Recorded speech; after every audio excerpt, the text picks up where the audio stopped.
మహాప్రబోధకుడు, శాంతి ప్రబోధకుడు, ప్రపంచ శాంతి కాముకుడు, ఆయుధాలు అమ్ముకుంటూ ప్రపంచంలో యుద్ధాలని ప్రోత్సహిస్తూ శాంతిని గురించి నోటితో సొల్లి కబుర్లు చెప్తా ప్రపంచాన్ని నమ్మించేవాడు.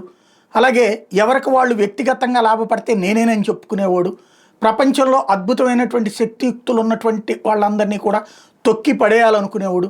ప్రపంచపు ఎదుగుదలను నొక్కేసి తాను మాత్రమే బ్రతకాలనుకునేటటువంటి దౌర్జన్యపూరిత మనస్తత్వానికి అగ్రస్థానం వహిస్తున్నటువంటి వాడు. అద్భుతమైనటువంటి టాలెంటెడ్ పీపుల్ని సైతం అనాథలుగా లేదా బ్రతుకు తెరువు లేని వాళ్ళుగా చేయాలనుకునేటటువంటి వాడు. తను బ్రతుకుతూ బ్రతికించేటటువంటి వాళ్ళని వేధించాలనుకునేటటువంటి వాడు. మహానుభావుడైనటువంటి వ్యక్తి ఎవరైతే ఉన్నారో శ్రీ ట్రంప్ గారు ఇప్పుడు తాజాగా మరొక శాంతి కాముక పాత్ర పోషించడానికి సిద్ధమయ్యారు.